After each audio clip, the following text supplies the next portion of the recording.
नमस्कार, मैं हूं प्रशांत द्विवेदी। S7 न्यूज चैनल में आपका स्वागत है। हमारे संवाद कार्यक्रम में आज सीधे जुड़ गए हैं हमारे साथ में संदीप बंसल जी, राष्ट्रीय अध्यक्ष हैं अखिल भारतीय उद्योग व्यापार मंडल के। उनसे हम खास बातचीत करेंगे संवाद के तहत। बहुत बहुत स्वागत है बंसल जी आपका हमारे खास कार्यक्रम संवाद में। नमस्कार, आप सबका बहुत बहुत स्वागत। अच्छा, आप राष्ट्रीय अध्यक्ष हैं। इस कोविड-19 इतनी बड़ी जो बीमारी है, इसको देखते हुए अगर देखा जाए तो व्यापारियों में भी बहुत सारी समस्याएं सामने आ रही हैं। कहीं ना कहीं जिस तरह से 3 महीने लॉकडाउन किया गया उससे व्यापार तो डाउन हुआ ही, लेकिन एक बात देखी जाए कि लोगों में जागरूकता भी अभी कम दिखाई पड़ रही। कैसे देखते हैं आप इस पूरे मामले को? जागरूकता कम तो नहीं है जी। अब तो हर आदमी जागरूक हो गया है और इस बात के लिए फिक्रमंद है जी कि कैसे खुद को बचाया जाए। आवश्यकता इसी बात की है कि घर के अंदर से निकलते ही, घर के बाहर निकलते ही मनुष्य को ये ध्यान रखना चाहिए कि मुझे मास्क पहनना है। मैं भी अभी जब तक बाहर था मास्क मेरे पास था, ये मास्क मेरा ही रखा हुआ है और अब जब मैं बाहर निकलूंगा तो मैं ये मास्क फिर से धारण करूंगा। तो मास्क एक जरूरत है खुद को बचाने के लिए और दूसरे को बचाने के लिए, और ये काफी हद तक लोग समझ गए हैं कि अगर हमें इस कोविड से बचना है और अपनों को बचाना है तो हमें मास्क पहनना चाहिए, हमें निरंतर हाथ धोने चाहिए, हमें 2 गज दूरी का पालन करना चाहिए। मुझे लगता है कि काफी जनता जागरूक हो चुकी है। अब जो लापरवाह हैं ही और जिनको लगता है कि नहीं ये बीमारी गंभीर नहीं है या इस बीमारी से कुछ नहीं होने वाला है, उनका तो कोई इलाज है ही नहीं। लेकिन काफी हद तक हिंदुस्तान की जनता इसको लेकर जागरूक है।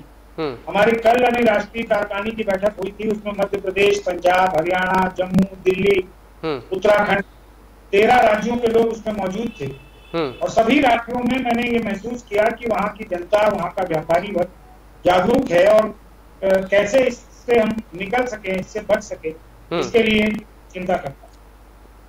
अच्छा, मैं एक बात समझना चाहता हूं, जिस तरह से लॉकडाउन हुआ बंसल जी, लगातार 3 महीने का लॉकडाउन था और अभी भी उत्तर प्रदेश सरकार जो है वो सैटरडे संडे को लॉकडाउन कर रही है, तो व्यापारी कहां पहुंच गया है? अगर इसको देखा जाए तो व्यापारिक दृष्टिकोण में कैसे होगा, व्यापार कैसे चल पाएगा? देखिए, इसमें कोई दो मत नहीं है कि इस समय उद्योग और व्यापार की स्थिति बहुत खराब है जी। और जब तक व्यापार और उद्योग सुचारू तरीके से नहीं चलेंगे तब तक ये स्थिति अभी सुधरने वाली नहीं, क्योंकि एक अनिश्चितता का वातावरण बना हुआ है कि न जाने कब फिर लॉकडाउन हो। इसको लेकर के व्यापार खड़ा नहीं हो पा रहा है, व्यापार आगे तेज बढ़ नहीं पा रहा है और बड़ा कारण ये भी है कि जो आम जनमानस है, हम आप जो हैं वो प्रायोरिटी पर बाजार नहीं जा रहे हैं। हमारी प्राथमिकता आज के दौर में गल्ला है, किराने का सामान है और जो हमारे जरूरत की सबसे पहली चीजें हैं वही हमारे लिए प्राथमिकता है। इस समय कपड़ा हमारे लिए प्राथमिकता नहीं है, जूता हमारे लिए प्राथमिकता नहीं है, या और बहुत से ऐसी लग्जरी चीजें जो हम आमतौर पर लिया करते थे वो इस समय हमारी प्राथमिकता नहीं है। तो एक बहुत बड़ा व्यापार का वर्ग इस वजह से प्रभावित हो रहा। सबसे बड़ा वर्ग प्रभावित हुआ है पर्यटन से जुड़ा हुआ। पर्यटन उद्योग इस समय मुझे लगता है कि 99% बैठ गया। कैटरिंग का काम पूरी तरह से बंद हो गया। जो मैरिज पार्टीज और जो शादी ब्याह के जो स्थल थे वो पूरी तरह बंद है। होटल रेस्टोरेंट का काम मेरा ख्याल है 70% बंद है। ट्रेवलिंग का काम, जो परिवहन का काम था, वो पूरी तरीके से ठप। और भी बहुत सारा ऐसा व्यवसाय जैसे मॉल्स हैं, मॉल में जो दुकानें उनकी बिक्री ना के बराबर। इसी प्रकार से इलेक्ट्रॉनिक्स का भी सामान जो बहुत जरूरत का होता है वही बिक रहा है, बाकी सामान नहीं बिक। तो काफी बड़ा वर्ग व्यापार और उद्योग का इससे अभी भी प्रभावित है। जो वर्ग इसमें चल रहा है उसमें एक दवा उद्योग है जो काम ठीक चल रहा है, गल्ले का कारोबार है जो काम ठीक चल रहा है, किराने का कारोबार है जो व्यवसाय ठीक चल रहा है, फल मंडी ठीक चल रही है, सब्जी मंडी ठीक चल रही है, दूध और दूध के उत्पादों का काम ठीक चल रहा है। लेकिन बाकी जितना व्यापार है, बाकी जितना काम है वो काम इससे बुरी तरीके से प्रभावित। अच्छा, मैं एक बात आपसे और ये भी समझना चाहता हूँ कि जिस तरह से अगर आप देखें छोटे दुकानदार हैं, कहीं ना कहीं अपनी जीविका को चलाते हैं, ऑनलाइन बिजनेस ने एक बहुत बड़ा एक काकस बना रखा है। लगातार अगर आप देखें तो कोविड में भी लोग जैसे घर से बाहर नहीं निकलते थे तो ऑनलाइन सामान मंगा लेते हैं, ये एक व्यापारी की बहुत बड़ी पीड़ा है कि ऑनलाइन बिजनेस करने वाला घर पे बैठ के अपना धंधा चला रहा है और एक जो ठीक ठाक जिसने इन्वेस्टमेंट किया मार्केट के बीच में बैठा है वो बड़ी समस्याओं से गुजर रहा है। कैसे देखते हैं आप इस पूरे मामले को और इसके लिए क्या सोचते हैं आप? कि अगर मेरे बारे में आपको ठीक से जानकारी हो जी, तो पिछले 7-8 वर्षों से हम लोग बहुराष्ट्रीय कंपनियों के खिलाफ और विशेष रूप से एफडीआई रिटेल में पेश न दिया जाए उसके खिलाफ संघर्ष कर रहे हैं। कांग्रेस की जब सरकार थी तब भी हमारा आंदोलन जारी था और आज भारतीय जनता पार्टी की सरकार है।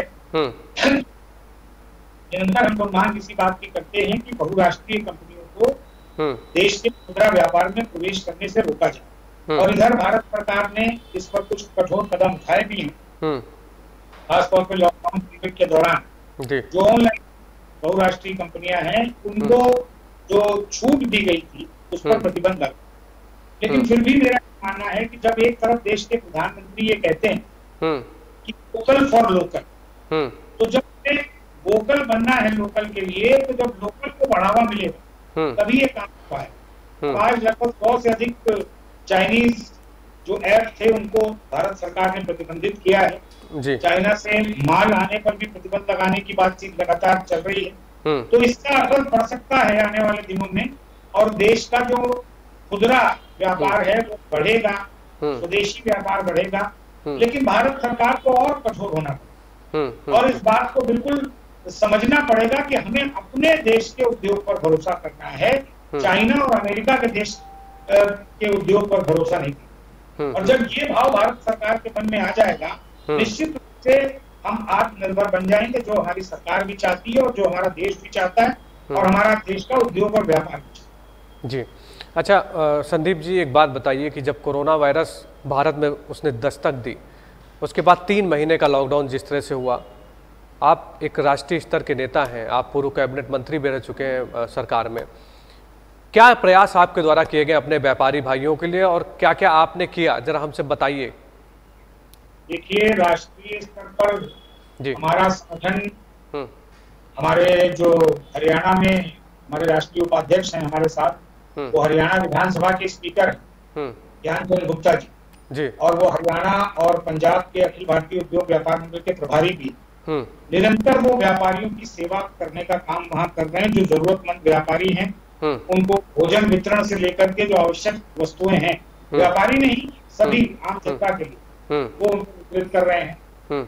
मध्य प्रदेश में कोविड से प्रभावित जो लोग हैं हमारे संगठन की तरफ से उनको सबको फोन जाता है और जो उनको मदद की जरूरत होती है वो मदद अखिल भारतीय उद्योग व्यापार मंडल मध्य प्रदेश में उनको कर रहा है। उत्तर प्रदेश में सभी जनपदों में अगर आप एक सर्वे भी करा लेंगे कोई जनपद ऐसा नहीं बचा होगा जहां पर लगभग 90 दिन तक हम लोगों ने जरूरत की रसोई न चलाई। सभी जगह भंडारे संगठन की तरफ से लगाए गए, चाहे जनपद रायबरेली हो, चाहे जनपद कानपुर हो, लखनऊ हो, जौनपुर हो, अम्बेडकर। उत्तर प्रदेश के लगभग 75 जनपदों में निरंतर भोजन के लंगर लगाकर, भोजन का पंडाल लगा करके और लोगों को जरूरत का सामान वितरित किया गया, रोटी खाना वितरित किया गया। जिसको और आवश्यकता थी किसी चीज की वो उसको मुहैया कराई गई।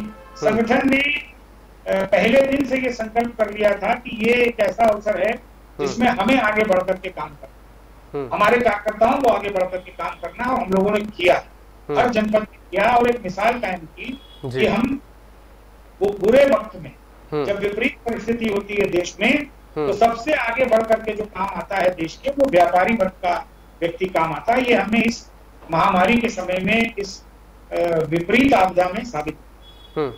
अच्छा, ये जो महामारी चल रही है संदीप जी, उसमें व्यापारियों से सरकार के द्वारा कई सारे वायदे किए गए, जैसे बिजली के बिल को लेकर, कई सारे टैक्स की बात को लेकर, क्योंकि व्यापार जहां ठप था तो व्यापारी कैसे कर पाएगा, कैसे दे पाएगा, इसको लेकर क्या चल रहा है और आपके द्वारा क्या मांग की गई सरकार से?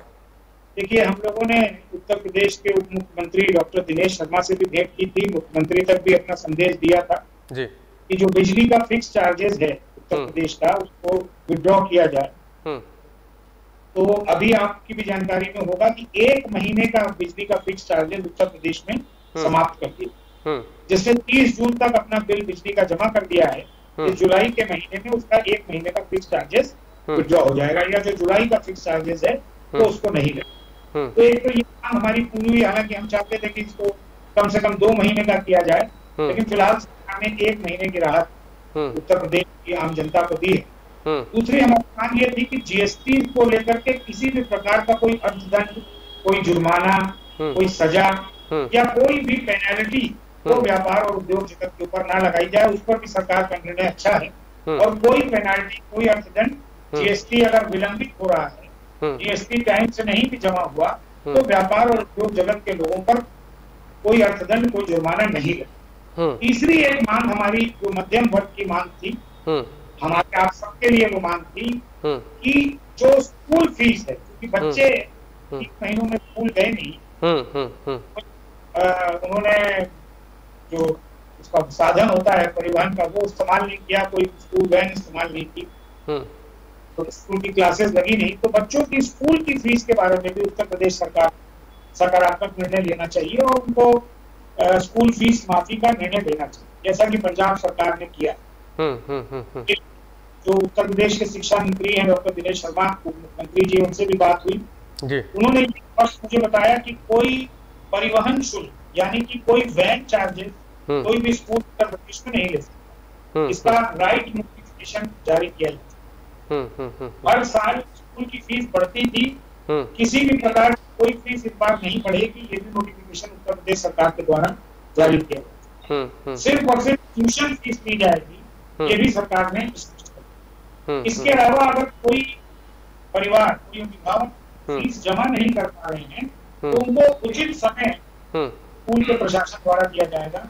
ये राहत अभी उत्तर प्रदेश की सरकार ने दी है। सीधे तौर पर स्कूल के प्रबंधकों को ये नहीं निर्देशित किया गया कि इतने समय का स्कूल की फीस ना ले। अगर ऐसा कोई निर्णय उत्तर प्रदेश सरकार की तरफ से हो जाता है तो निश्चित रूप से उत्तर प्रदेश के लोगों को बहुत राहत। अच्छा संदीप जी, राजनीति पे थोड़ी सी बात कर लेते हैं। आप लगातार कई पार्टियों में रहे हैं, अभी संदीप बंसल किस पार्टी में है, किस पार्टी का नेतृत्व कर रहे हैं? अखिल भारतीय उद्योग व्यापार मंडल व्यापारी समाज जी। अभी कोई राजनीतिक पार्टी से जी? मेरा जो जीवन का शुरू से उद्देश्य था व्यापारी समाज की सेवा और व्यापारी समाज को सम्मान देना, और मुझे लगता है कि अब उसी दिशा में मेरी जिंदगी आगे बढ़ेगी। मेरी प्राथमिकता राजनीतिक रूप से बहुत महत्वाकांक्षा मेरे मन में नहीं है जी। मेरा मन ये है कि व्यापारी समाज को देश में पहले नंबर का नागरिक माना जाए, और मैंने इसके लिए 2 पंक्तियां भी कही हैं कि इस देश की सीमा का रक्षक, इस देश की सीमा का रक्षक अगर प्रहरी के रूप में एक फौजी है, तो इस देश की अर्थव्यवस्था का रक्षक एक व्यापारी है। तो दोनों को एक जैसा सम्मान इस देश में मिलना चाहिए, एक जैसा व्यवहार इस देश में दोनों के साथ होना चाहिए। मैं ये बात बड़े गर्व के साथ कह सकता हूँ कि आज इस कोरोना काल में व्यापार और उद्योग जगत ने ये साबित किया है कि राष्ट्रभक्ति के मामले में अगर पहले नंबर पर, पहले पायदान पर कोई है तो वो देश का उद्योग जगत और व्यापार है, जो अपने हित को पीछे छोड़ करके देश की जनता के आगे बढ़ा। तो इसलिए सरकार को भी ये बात विशेष रूप से ध्यान देनी पड़ेगी कि देश के व्यापारी जगत को सम्मान दिया जाए, देश के व्यापारी जगत को जो उसकी समस्याएं हैं, जो उसका जायज कठिनाई है, उसका निराकरण प्राथमिकता के आधार पर किया जाए। ये काम भी देश की सरकार और विभिन्न राज्यों की सरकारों को करना पड़ेगा। तो यही देश लेकर हम लोग चल रहे हैं। अखिल भारतीय उद्योग व्यापार मंडल आज देश का सबसे बड़ा व्यापारियों का संगठन है। मैंने आपको बताया कि 13 राज्यों में संगठन मजबूती के साथ काम कर रहा है। उत्तर प्रदेश का कोई भी ऐसा जनपद नहीं है जहां अखिल भारतीय उद्योग व्यापार मंडल किसी राजनीतिक दल से कम हैसियत रखता हो। हम कार्यकर्ताओं की मदद से जहां जनता की सेवा कर रहे हैं, वहीं मिलकर व्यापारियों को एकजुट करने का काम कर रहे हैं, और ये चाहते हैं व्यापारी साबित कर दे आने वाले समय में कि हम इस देश के लिए मर मिटने को भी तैयार हैं। जो काम एक सैनिक करता है वही काम हम भी करने चलिए, बहुत बढ़िया सोच है आपकी। अच्छा, मैं ये भी बात आपसे समझना चाहता हूं कि संदीप बंसल कहाँ देखते हैं व्यापारियों को, क्या बड़े फैसले कराना चाहते हैं और क्या आपके अपने सपने हैं व्यापारियों को लेकर? कुछ हमसे बताइए कि क्या आपकी प्लानिंग है आगे व्यापारियों को आगे बढ़ाने को लेकर? देखिए, मेरा पहला सपना तो मैंने आपको बता दिया कि इस देश में जो फौजी का सम्मान है, जी जी जी, जो एक IAS का सम्मान है, वही सम्मान व्यापारी का होना चाहिए।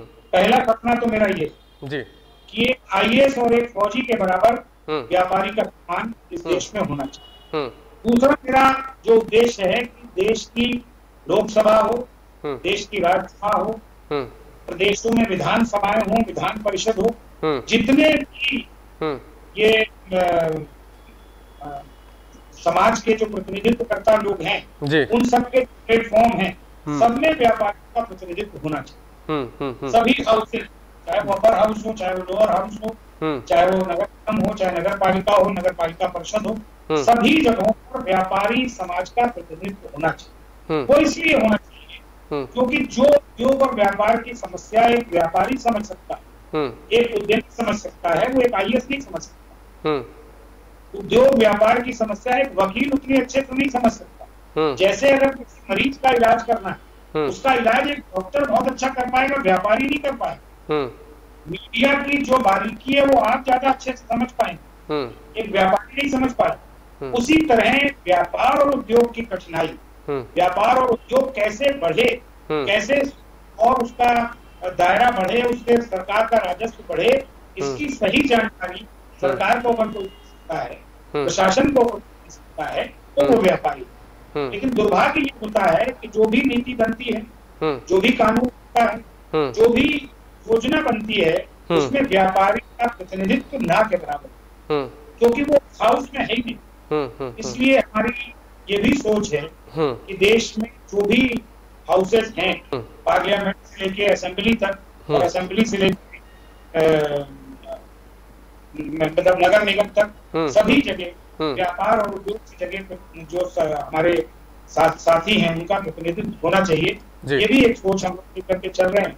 और आने वाले विधानसभा के चुनाव में उत्तर प्रदेश में हमारा प्रयास होगा कि विधानसभा स्तर पर हम व्यापारियों को ताकत दे करके मजबूत करें और काफी बड़ी संख्या में व्यापारियों को विधानसभा के चुनाव में आगे बढ़े। अच्छा, विधानसभा की बात आपने की, तो क्या किसी पार्टी का कोई सिंबल बनाएगी कि रजिस्ट्रेशन कराएगी, क्या करेगी, या किसी पार्टी से आप टाई अप करेंगे, कैसे नहीं, हम अपने व्यापारियों को ताकतवर बना रहे हैं कि राजनीतिक दल उनको स्वयं कहें कि आप हमारी पार्टी चुनो। चलिए, अच्छा संदीप जी, हम लोग अपने संवाद कार्यक्रम में पिछले सफर की भी बात करते हैं। आपकी अपनी संघर्ष की क्या कहानी है, कुछ शब्दों में उसको बयां करिए। मेरा संघर्ष लगभग 30 साल पुराना हो जी। 1990 में श्री राम जन्मभूमि आंदोलन से मैंने शुरुआत की थी।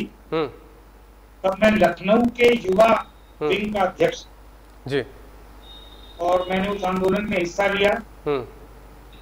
और आंदोलन में हिस्सा लेते लेते कई बार जब दिल्ली का चलने का आह्वान हुआ तो मैं दिल्ली गया, अयोध्या चलने का आह्वान हुआ तो अयोध्या गया। साथ साथ व्यापार मंडल का भी काम चलता रहा और व्यापारियों को भी जोड़ने का काम चलता रहा। 1993 में मैंने उत्तर प्रदेश युवा उद्योग व्यापार मंडल अपने युवा साथियों के साथ मिलकर के गठित किया।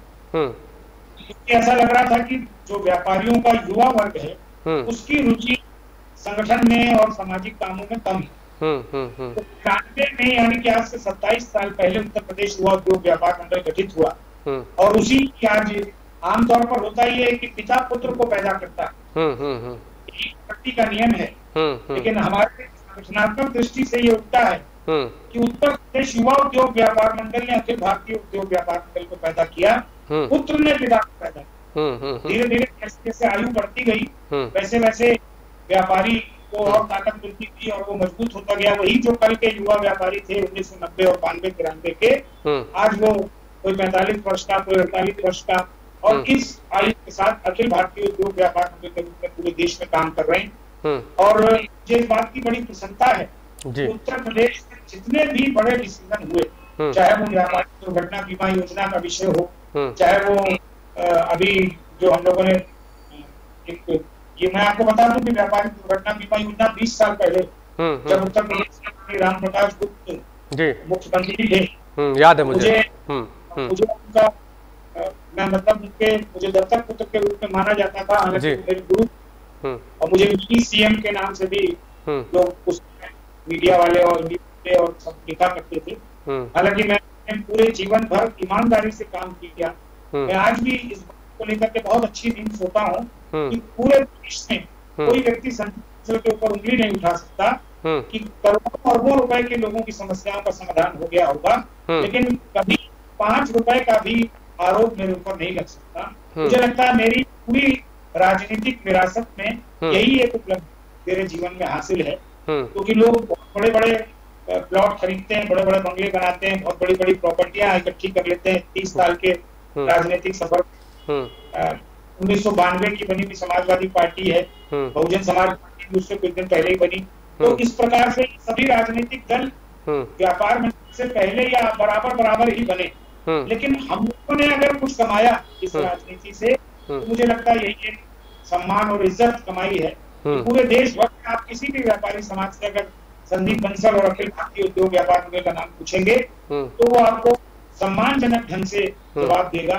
कभी आलोचना के स्वर में बात नहीं करेगा या कभी कोई टीका टिप्पणी नहीं करेगा। यही एक बड़ी बात हम लोगों के जीवन की, हमारे संगठन की उपलब्धि है। बड़े बड़े डिसीजन, चाहे वो जीएसटी में परिवर्तन हुआ हो तो भी परिवर्तन जीएसटी में लगातार हो रहे हैं। उससे पहले वैट देश में लगा, उसमें जो परिवर्तन हुए, मंडी शुल्क को समाप्त कराने की जो बात थी और मंडी शुल्क हम लोगों ने समाप्त कराया भी है। इससे पहले जो धारा 3/7 का उत्पीड़न था वो रोकने की बात थी।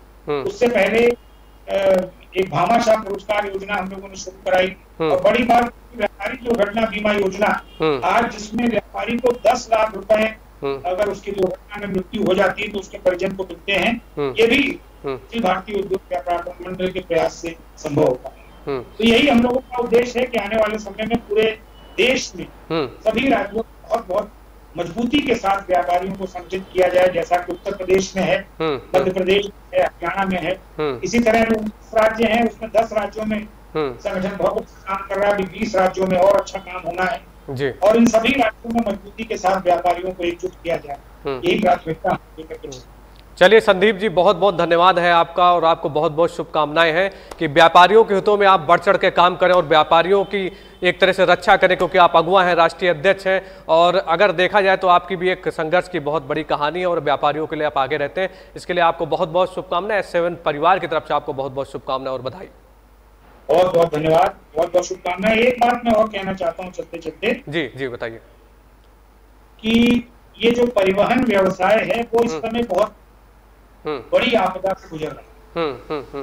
आप देख रहे होंगे कि 3 महीने लॉकडाउन के दौरान तो गाड़ियां चली नहीं, बिल्कुल गाड़ियों के न चलने की वजह से परिवहन व्यवसाय ठप हो गया। मेरा ये मानना है कि भारत सरकार को पहल करके जो परिवहन व्यवसायियों के ऊपर रोड टैक्स लगता है उसको बिल्कुल नॉमिनल कर देना चाहिए। जी जी जी जी। उसको जितना घटा देंगे कुछ परिवहन व्यवसाय जिंदा होगा। गाड़ियां बिकेंगी तो सरकार को टैक्स मिलेगा जो जीएसटी मिलेगा और उससे व्यापार बढ़ सकता है। लेकिन गाड़ी बिल्कुल बंद रहेगी जैसी की स्थिति है, ना के बराबर है। वही टैक्सियों में भी यही हाल है कि टैक्सी के लिए एक गवर्नर नियुक्त होता है कि वो 80 के ऊपर नहीं चल सकता, बाकी गाड़ियां उसके ऊपर चल सकती है। तो लोग परिवहन व्यवसाय को बचाने के लिए भारत सरकार और उत्तर प्रदेश सरकार को पहल करनी चाहिए, और बाकी भी सारे व्यापारियों की जो समस्याएं हम लोग समय समय पर देखते रहते हैं सरकारों को, उस पर प्राथमिकता से ध्यान देना चाहिए। ये मैं जरूर आपको। चलिए ठीक है संदीप जी, बहुत बहुत धन्यवाद है आपका कि सीधे आप लखनऊ से हमारे साथ में लाइव जुड़े।